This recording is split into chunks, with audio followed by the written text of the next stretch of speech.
Good morning. Ayan, napakadami na ng bulaklak ko. Yung ginawa ni Idol natin. Idol, ba't dumami ang bulaklak ng Giyo Sampaguita? Idol. Bakit dumami ang bulaklak ng iyong Sampaguita? Nakawanan eh. Kaya nadami. Hinawanan mo lang. Pero hindi mo pinutol-putol. Hindi. Pero parang marami pa rin siyang bulok ano. Kanya eh. Nabubulok talaga eh. Naluluoy. Naluluoy yan. Naiinitan. Tapos na uulanan. Kaya What? mamatukan. Naluluoy. Naluluo yung iba kaya... masama din palang mainitan niya sa maulanan. Oh, Masama din mainitan sa maulanan. Oo. Napapasma. What? Kung sa tao na napasma. Napapasma din baga ang bulaklak?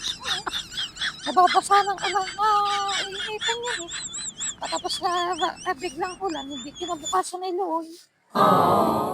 Yan guys, ganun pala ang kailangan pala hindi mainitan at maulan na ng bulaklak ng Sampaguita. Ayan, konting kaalaman kay Idol. Anong pangalan mo, Idol? Archie. Archie? Oo. Ba't napakakit ng busis mo? Kayon talaga eh. Ganun daw talaga guys ang boses niya. Ayan guys, napakadami ng bulaklak niya napuputi oh. Ayan. Oh.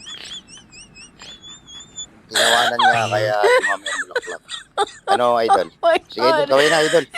Salamat sa interview. Ayan. Okay.